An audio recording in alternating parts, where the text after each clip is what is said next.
예, 지금 온 나라가 들썩거리고 있죠? 뭐 때문에 그래요? 예, 노벨상 얘기 언젠가 드린 적이 있습니다.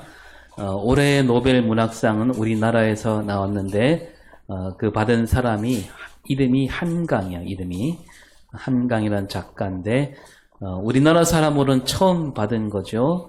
이 노벨상은 1900년도부터 있었고 해마다 상을 줍니다. 여러 가지 상이 있는데 뭐 과학상이 더 많아요. 물리학상, 화학상, 뭐 생리의학상이 있고, 그 다음에 이제 경제학상, 평화상, 문학상이 있습니다. 우리나라는 이제 이번까지 해서 노벨상을 몇 개 받았을까요? 네, 2개입니다. 하나는 2000년도에 노벨 평화상, 그리고 이번에 노벨 문학상. 옆에 있는 중국이나 일본의 견주면 좀 늦기는 했습니다. 그러나 어쨌든 정말 자랑스러운 상인데, 또 문학상을 받았다. 이거는요, 이 문학이 뭐냐? 문학은 우리 삶을 나타내는 거거든요. 우리가 어떻게 사는가, 우리는 뭘 생각하며 사는가, 그걸 다루는 게 문학입니다. 그래서 이 노벨 문학상을, 세계가 노벨 문학상을 준다, 이 말은 이 세계가 지금 우리 대한민국을 알아보고 있다는 뜻이에요. 더구나 이 상을 받은 한강이라는 작가, 이 사람이 뭐 책을 썼으니까 그 책을 보고 준 거 아니겠어요? 이 사람이 쓴 책을 보면 뭐 채식주의자라는 책이 있고, 소년이 온다, 작별하지 않는다, 이런 책들인데, 이 소년이 온다라는 이 소설은 광주 민주항쟁을 다루고 있습니다. 이 작가도 이제 광주에서 태어난 사람이고, 작별하지 않는다, 이 책은요, 또 제주 그 4.3 사건을 이야기하고 있는 책입니다. 그러니까 우리나라가 겪은 그 아픈 역사, 그 아픈 역사를 저 다른 나라 사람들도 그걸 읽고 같이 아파할 수 있겠구나, 그런 뜻으로 상을 준 겁니다. 이렇게 큰 상, 값진 상을 받았는데, 우리 같으면 뭐 잔치라도 한 판, 뭐 돼지라도 하나 잡아서 한 마리 잡아야 될 터인데, 이 작가는 뭐 기자회견조차도 하지 않겠다. 왜냐하면 지금 세상 곳곳에서 전쟁으로 사람이 죽어가고 있는데 내가 무슨 잔치며 회견이냐, 그렇게 말했다고 합니다. 또 이 작가가 말하기를, 뭐 상을 탄 건 정말 영광스럽고 좋긴 한데, 나에게 가장 기쁜 일이 있다면 뭐냐? 상을 받을 때보다 가장 큰 기쁨은 내가 글을 쓰고 그 글을 마무리했을 때, 그때가 가장 기쁘다라고 말합니다. 그러니까 뭐냐 하면, 무슨 상을 받으려고 글을 쓴다, 이런 마음가짐이 아니라, 이 작가는요, 늘 글을 쓰는 기쁨, 그 기쁨에 힘입어 지금 수십 년째 글을 쓰고 있다라는 거죠. 그러니까 뭔가 얻으려고 힘을 기울이고 애를 쓰고 이렇게 사는 사람은요, 그걸 얻을 때만 크게 기뻐하는 거죠. 하지만 그 일을 즐기는 사람은 날마다 기뻐할 수 있다는 것을 보여주고 있습니다. 오늘 우리가 마가복음 10장 23절부터 읽었는데, 새벽에 그 앞에서부터 이렇게 읽어서 나누었습니다. 여기 한 사람이 나오는데요, 이 사람은 부자하고 율법을 잘 지키는 사람입니다. 먼저 17절, 오늘 17절을 볼까요? 시작. 선생님이여, 내가 무엇을 하여야 영생을 얻으리이까? 예, 뭘 묻고 있습니까? 영생을 묻고 있습니다. 이제 여기에 예수님이 바로 대꾸해 주시진 않지요. 영생을 얻으려면 어떻게 해야 되는가, 이렇게 말씀하지 않고 몇 마디 하신 뒤에 이제 이 사람은 집으로 돌아갔고, 23절에 보면 뭐라고 하십니까? 있는 자는 하나님의 나라에 들어가기가 심히 어렵도다. 네. 예수님은 여기서 뭘 말씀하십니까? 하나님의 나라를 말씀하십니다. 그 사람은 영생을 물었는데 하나님 나라를 말씀하셨고, 또 제자들은 뭐라고 합니까? 26절에 누가 구원을 얻을 수 있는가? 네, 제자들은 구원을 말하고 있습니다. 그러니까 이 부자는 영생을 말했고, 예수님은 하나님 나라를 얘기했고 제자들은 구원을 얘기하고 있습니다. 그러니까 이 세 가지 영생, 구원, 하나님 나라 우리가 새벽에 나눌 때는 이 세 가지를 같은 뜻으로 놓고 나누었습니다. 뭐 크게 보면 이 세 가지는 같은 뜻이라고 볼 수가 있습니다. 오늘 이 시간에는 이 세 가지를 하나씩 조금 더 들여다보면서 나누도록 하겠습니다. 자, 먼저 아까 읽었지만 17절을 다시 보겠습니다. 선한 선생님이여 내가 무엇을 하여야 영생을 얻으리이까? 예, 이 물음을 가만히 보면 이 부자가 지금 영생을 얻으려면 어떻게 해야 되는가 이렇게 묻고 있지만 이 물음 안에 벌써 답을 갖고 있어요. 부자는 답을 알고 있는 겁니다. 어떻게 답을 알고 있느냐? 예수님을 부를 때 뭐라고 불렀어요? 선한 선생님. 당신은 선한 선생님이기에 영생을 얻는 길을 알고 있지 않습니까? 그런 뜻이죠. 그러니까 뭡니까? 선하게 사는 사람은 영생을 얻을 수 있다. 이런 생각이 있는 거죠. 그래서 다시 말해서 얼마만큼 선해야 하나님 나라에 들어갈 수 있는가? 나 정도면 되지 않겠습니까? 그런 얘기가 되는 거예요. 그래서 예수님이 이제 대답을 하십니다. 18절에 내가 어찌하여 나를 선하다 일컫느냐? 하나님 한 분 외에는 선한 이가 없느니라. 예, 오직 하나님만 선하다 이렇게 말씀하십니다. 하나님 앞에서는 그 누구도 선하다라고 할 수 없다. 하나님 보시기에는 선한 사람은 있을 수 없다 이거죠. 하나님이 생각하는, 하나님이 여기시는 그 선함은 그 기준이 엄청 높다는 거죠. 따라서 뭡니까? 선함으로는 영생을 얻을 수 없다는 얘기예요. 이 사람이 한 얘기를 아주 그냥 뒤집어 엎고 있는 거죠. 그러면서 이제 다만 사람이 지켜야 할 일이 있지 않느냐. 그게 계명이다라고 하면서 19절에 시작. 계명을 안 하니 살인하지 말라, 간음하지 말라, 도둑질하지 말라, 거짓 증거하지 말라, 속여 빼앗지 말라, 내 부모를 공경하라 하였느니라. 예, 예수님이 계명을 얘기하고 있습니다. 우리가 잘 아는 10계명 가운데 있는 말씀이죠. 예수님이 이 말씀을 하시면서 이 계명을 잘 지키면 영생을 얻는다 그렇게 말씀하셨나요? 그런 말씀은 없어요. 그죠? 일단 이렇게 말씀하셨습니다. 근데 이 사람은 섣부르게 바로 자신 있게 말합니다. 20절에 선생님이여 이것은 내가 어려서부터 지켰나이다. 예, 뭐 이 사람은 워낙 잘 아니까 저는 어려서부터 이 계명을 잘 지켰습니다. 이렇게 말하는 것을 볼 때 이 사람 생각을 다시 정리하면 뭡니까? 그 예수님이 뭐 여기저기서 영생을 말씀하시고 뭐 하나님 나라를 말씀하셨는데 그 영생이라는 게 뭐 새삼스럽겠는가? 내가 어려서부터 잘 지키는 이 계명, 이 율법을 잘 지키면 그게 영생이 아니냐? 영생을 얻을 수 있지 않겠느냐? 그런 생각이었던 겁니다. 그런 마음으로 온 거죠. 근데 예수님이 뭐라고 말씀하십니까? 21절에 아직도 한 가지 부족한 것이 있으니 가서 내게 있는 것을 다 팔아 가난한 자들에게 주라. 그리하면 하늘에서 보화가 내게 있으리라. 그리고 와서 나를 따르라. 예. 율법을 다 지켰다고 하니까 예수님이 뭐라고 말씀하시냐면 율법을 다 지킨다고 해서 뭐가 되는 게 아니다. 무슨 얘기냐면 하나님께서 왜 그런 율법을 주셨는지 헤아려야 된다는 얘기예요. 율법으로 하나님이 말씀하시기를 이웃을 사랑하라 했는데 그 살인만 하지 않으면 된다 얘기 아니라 이웃을 사랑하는 사람은 살인을 저질 수 없는 거죠.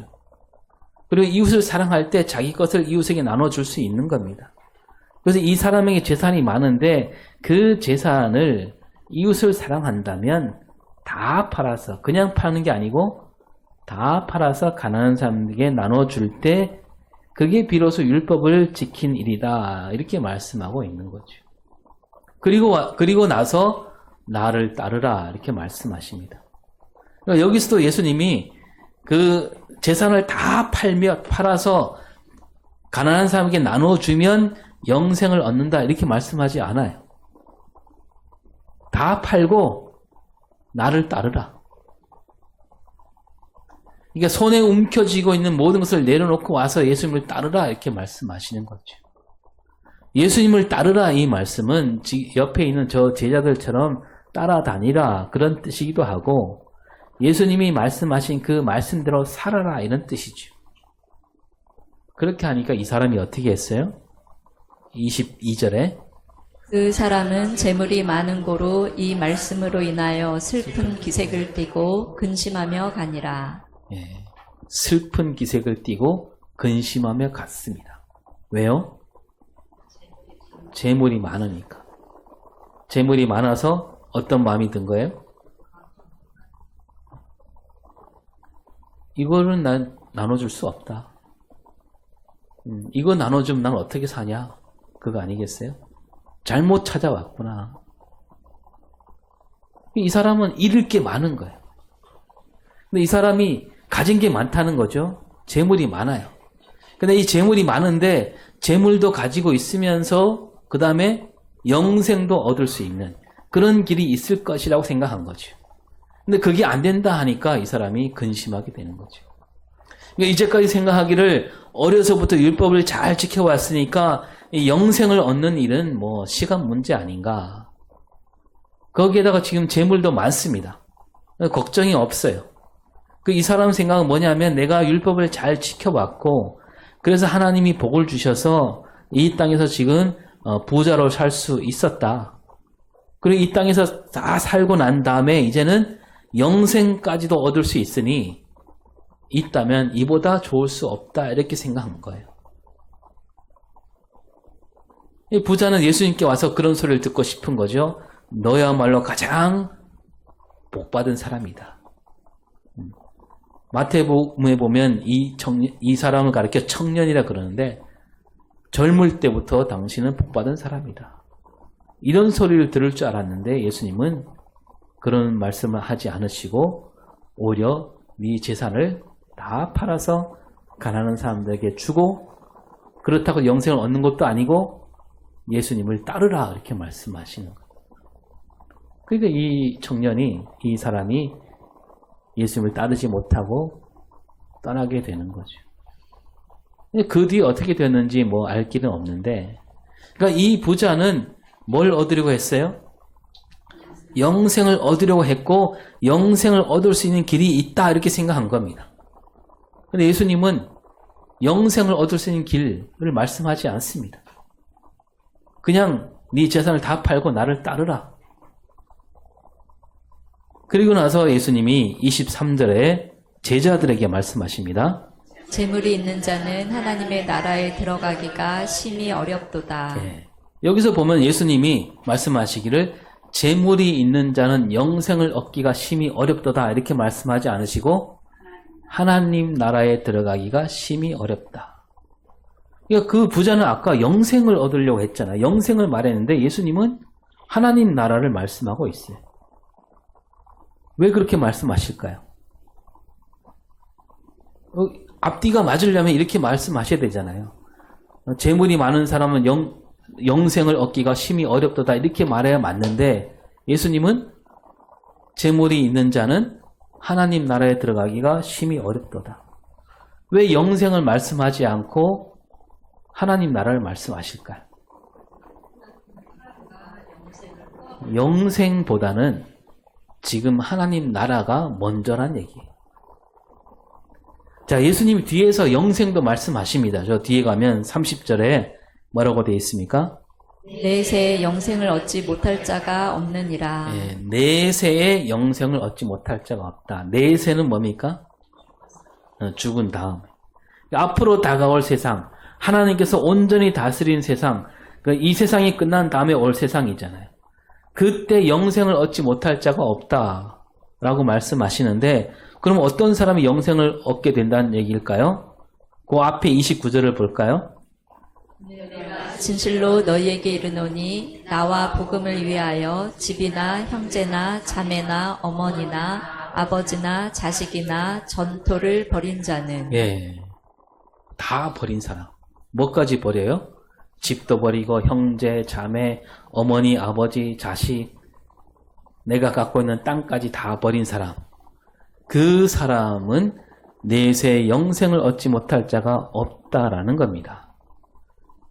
여러분, 이 말씀도 우리가 잘 새겨들어야 되는데, 예수님이 자, 영생을 얻으려면 어떻게 되느냐, 그걸 얘기하는 게 아닙니다. 뭐냐면 예수님은 다 버려라, 지금 다 버려라, 그거예요. 그게 먼저라는 겁니다. 다 버리고 사는 사람, 그 사람은 틀림없이 영생을 얻게 된다. 이 말을 잘 우리가 아다르고 어다른 거예요. 너 영생을 얻고 싶으냐? 그러면 지금 있는 거 다 버려라, 그런 뜻이 아니라 예수님 먼저 지금 있는 거 다 버려라, 그러면 영생을 얻게 된다. 같은 말 같지만 가만히 들어보면 그게 아니에요. 지금 내가 뭘 해야 되느냐가 먼저라는 거예요.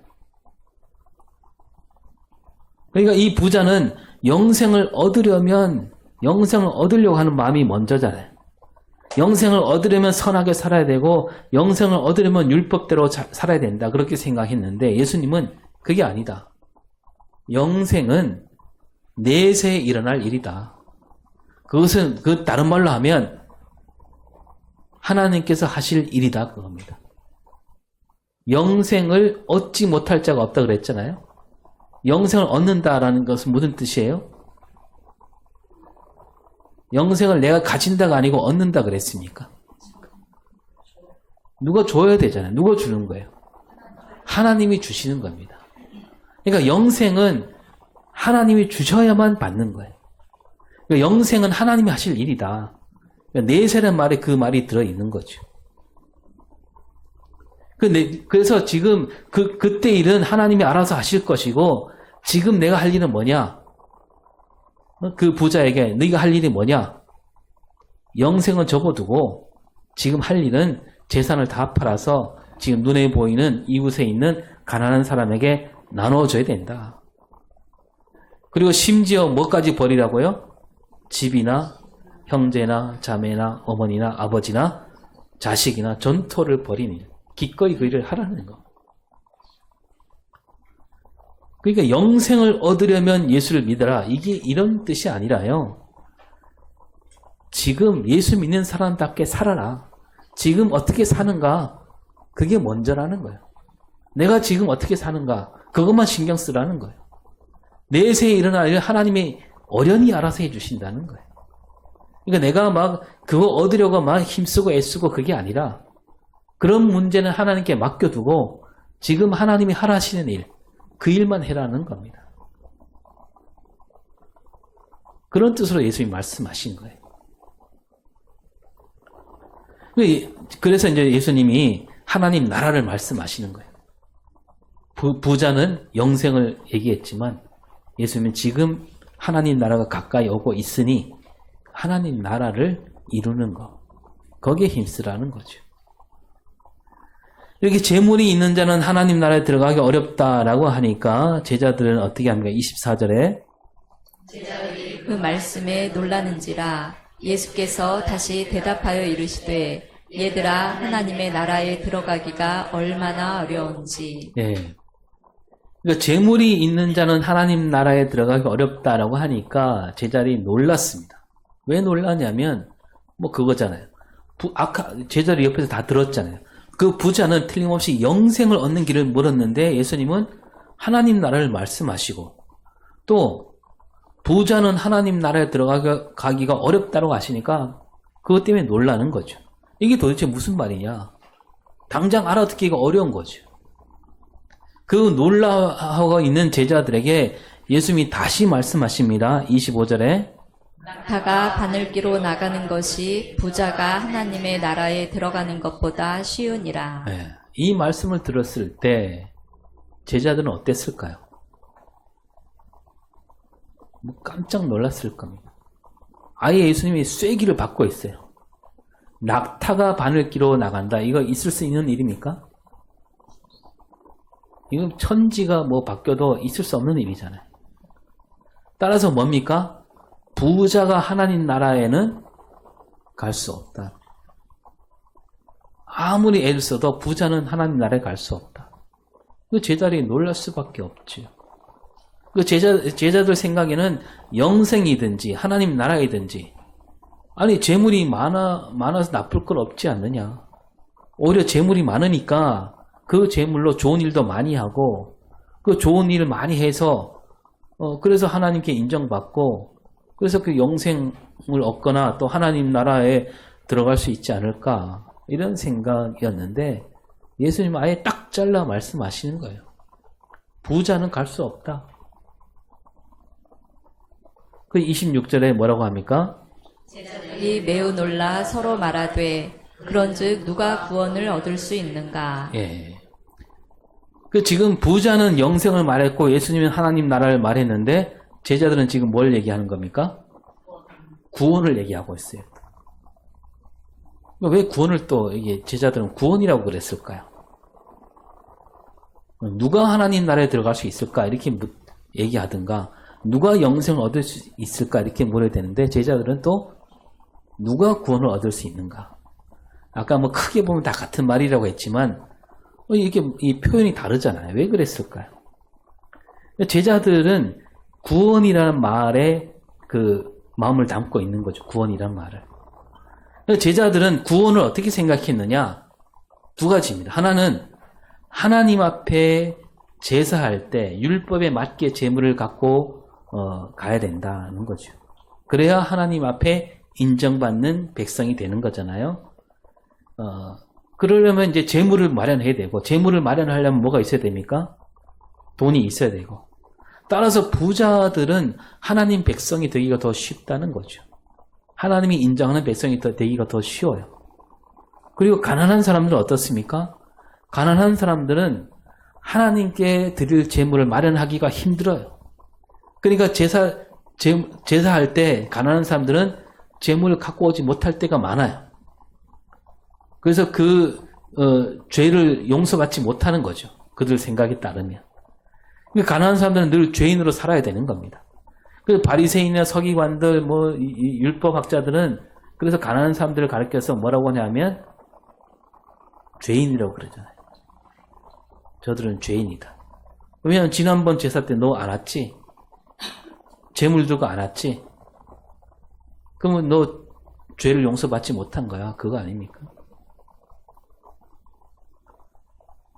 그러니까 예수님이 부자도 하나님 나라에 갈 수 없다 그랬으니까 제자들이 생각하기에 부자도 못 가고 가난한 사람도 못 가고 그게 놀라는 거죠. 그리고 또 이런 이제 생각이 하나 있습니다. 제자들이 생각하는 구원은 뭐냐면 로마 제국으로부터 구원이. 이제 예수님이 뒤에 사도행전에 예수님이 죽음에서 다시 살아나시고 제자들이 그 앞에 모였을 때 그때도 제자들이 뭐라고 묻냐면 사도행전 1장 6절에 주께서 이스라엘 나라를 회복하심이 이때니까. 예.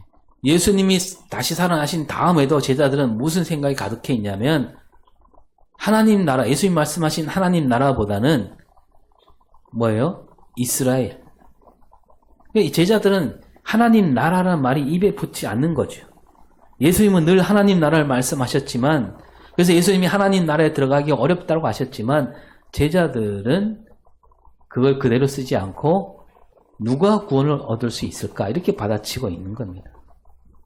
제자들이 생각하는 구원은 뭐냐면 자기 민족, 자기 나라 이 이스라엘이 빨리 로마에서 벗어나기를 해방, 독립 그게 구원이라고 여기고 있는 거죠. 그래서 누가 구원을 얻을 수 있을까? 이 말 안에는 뭐냐면 누가 이 구원을 이룰 수 있을까? 그 말과 같은 겁니다. 그래서 저 부자, 저 돈 많은 저 사람도 우리 쪽으로 끌어들이면 더 좋지 않았을까? 우리에게도 저런 부자 한 사람쯤은 있어야 하지 않을까 이거죠. 그러니까 누가 구원을 얻을 수 있는가? 이 말은 한 사람이라도 아쉬운 마당에 저 사람이 저렇게 돌아간다면 우리가 너무 아쉬운 거 아닙니까 이거죠. 어떻게 이 큰일을 할 수 있을까? 그런 뜻입니다. 예수님은 그걸 그대로 받아들이면서 27절에 말씀하십니다. 시작. 사람으로는 할 수 없으되 하나님으로는 그렇지 아니하니 하나님으로서는 다 하실 수 있느니라. 예. 예수님은 하나님 나라를 말씀하셨고 하나님 나라는 사람 힘으로 이루는 나라가 아니다라는 거죠. 돈으로 이루는 나라도 아니란 얘기예요. 오직 하나님께서 하실 일이다. 하나님이 이루어 가실 것이다. 그거죠. 이제 그러자 이제 베드로가 나서서 말합니다. 28절에 그래서 우리가 모든 것을 버리고 주를 따랐나이다. 네, 이 베드로가 우리는 모든 것을 버리고 주를 따랐다. 이 말이 오늘 우리가 그냥 앞뒤를 보지 않고 들을 때는 야, 참 신앙이 좋다 이렇게 말할 수 있지만 그러나 그게 아니에요. 베드로가 이때 깨닫지 못했어요. 우리가 뒤에 보면 다 알잖아요. 그러니까 이 무슨 말이냐면 베드로는 아직도 하나님 나라를 잘 모르고 우리도 할 만큼 다 했습니다. 고기 잡는 일도 내려놓고 예수님을 따르지 않았습니까? 우리는 할 일 다 했고 이제 주님이 나서야 되지 않겠습니까? 이거예요. 그러면서 우리가 다 버렸으니까 우리가 뭔가 보상이 있어야 되지 않겠습니까? 왜 이렇게 얘기할 수 있냐면 그 뒤에 조금 더 뒤에 가면 우리가 읽지는 않았지만 그 35절에 가면 야고보와 요한이 이렇게 말합니다. 시작. 선생님이여 무엇이든지 우리가 구하는 바를 우리에게 하여 주시기를 원하옵나이다. 네.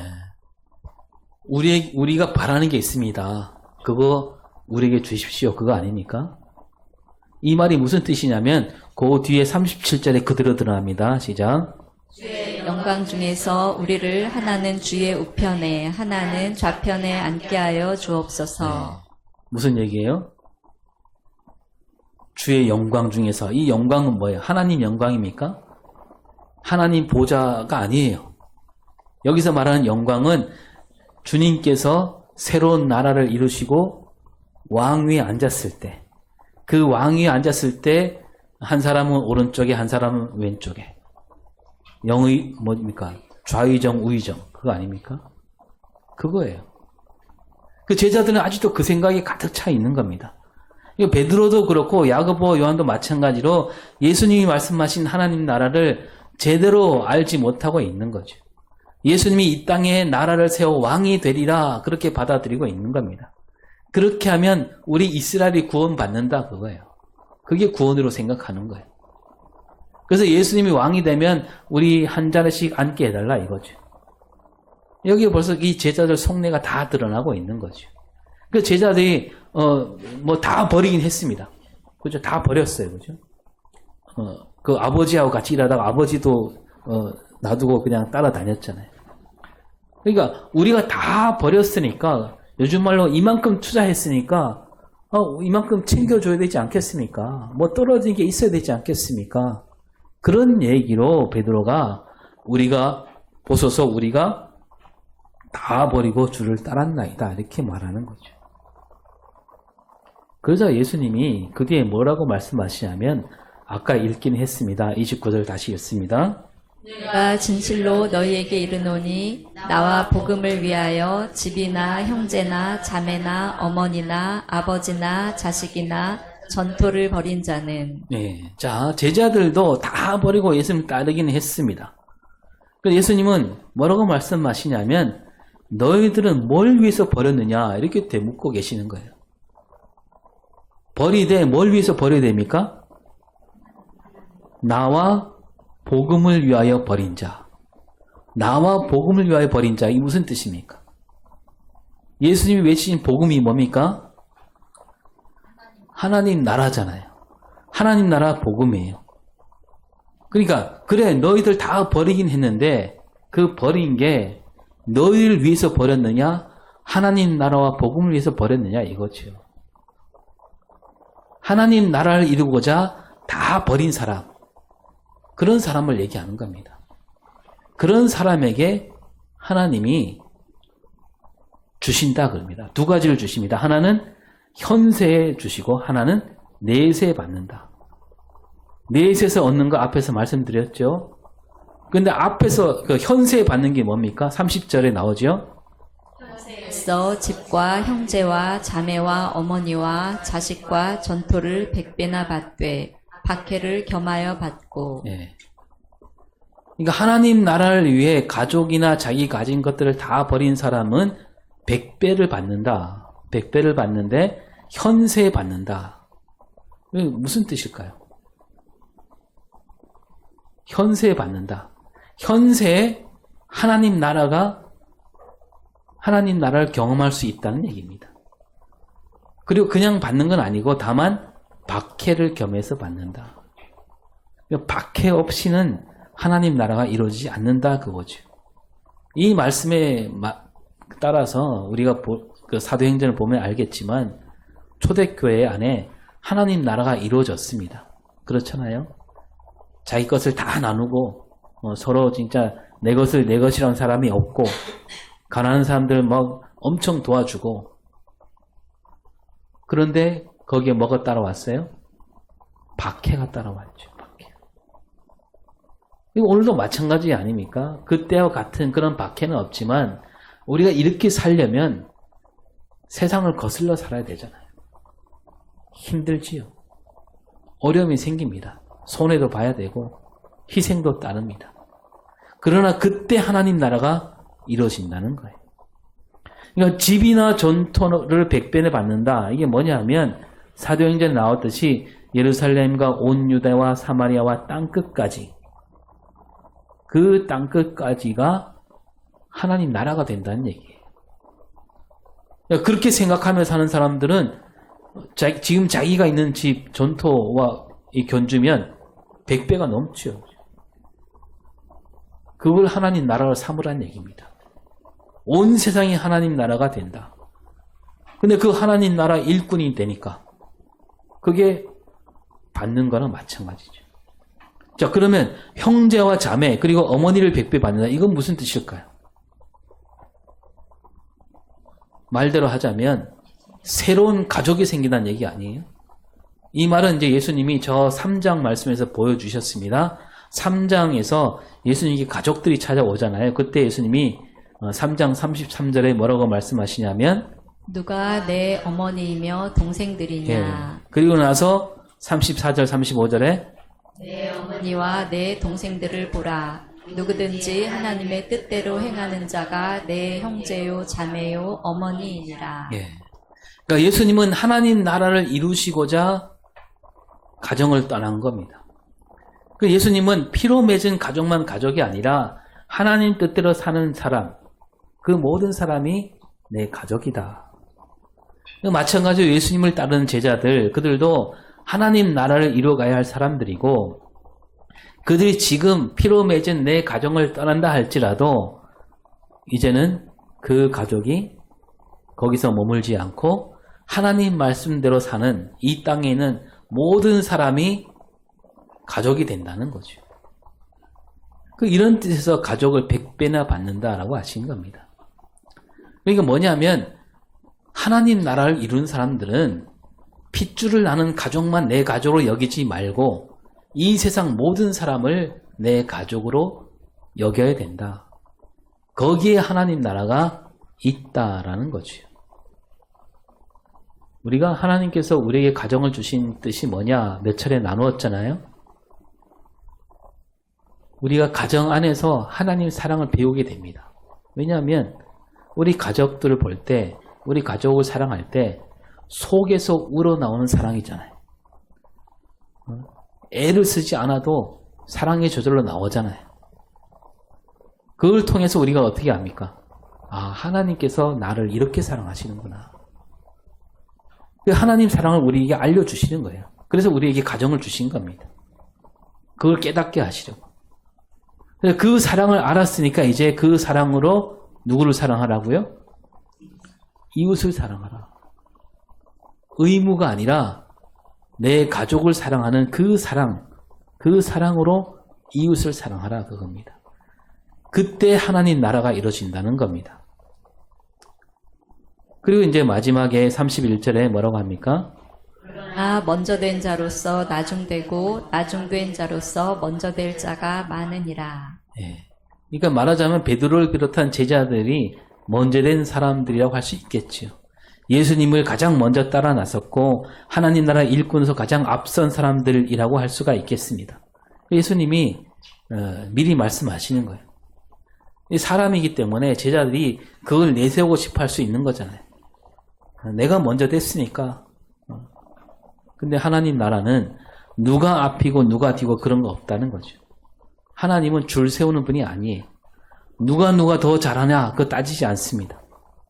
이 말은 가족과 이어지는 거죠. 하나님 나라에서 모두 한 가족이죠. 여러분 가족들 내 자녀들 사랑할 때 내가 너를 1등으로 사랑하고 너를 2등으로 사랑하고 그럽니까? 그러니까 하나님은 누구를 더 사랑하고 덜 사랑하고 그런 분이 아니다라는 거죠. 다시 우리가 감추리면 앞에 부자가 말한 영생 또 제자들이 말한 구원 이 두 가지를 다 담아내는 말씀이 바로 하나님 나라라는 거죠. 그러니까 여러분 영생을 얻으려면 뭘 해야 되는가? 여기에 매이지 말고 지금 이 땅에서 하나님 나라를 이루는 길 예수님이 가신 그 길로 가라고 말씀하십니다. 그리고 사랑으로 하나님 나라를 이룰 때 거기에 참된 구원이 있다는 거죠. 이 말씀을 받들어서 오늘도 하나님 나라를 이루는 일에 힘쓰는 여러분이 되기를 바랍니다. 뭔가 얻으려고 한다. 뭔가 얻으려고 예배 나오고 뭔가 얻으려고 봉사하고 뭔가 얻으려고 섬긴다. 이거는 우리 기독교 신앙과 좀 결이 안 맞는 겁니다. 뭐 그 얻으려는 것이 아까 말씀드린 대로 영생이라 할지라도 그런 신앙은 바른 신앙이라고 하기 힘든 거죠. 왜냐하면 영생은 하나님이 주시는 거예요. 그냥 우리는 이 길을 가면 되는 겁니다. 이 길 끝에 영생이 기다리고 있습니다. 예수님이 그 길로 가셨잖아요. 그 예수님을 믿는다면 그냥 지금 내가 그 길을 뒤따라 갈 수 있어야 되겠죠. 우리는 지금 이 땅에 하나님 나라를 이루는 거 거기에 힘쓰면 되는 거죠. 하나님 나라를 이루는 일에 힘쓴 사람 그런 사람 치고는 내세의 영생을 얻지 못할 사람이 없다라고 하신 이 말씀을 잘 새겨 듣고 우리는 구원받으려고 사는 사람들이 아니다는 거예요. 뭡니까? 우리는 이미 구원 문제는 해결된 사람들이에요. 구원받은 사람들이에요.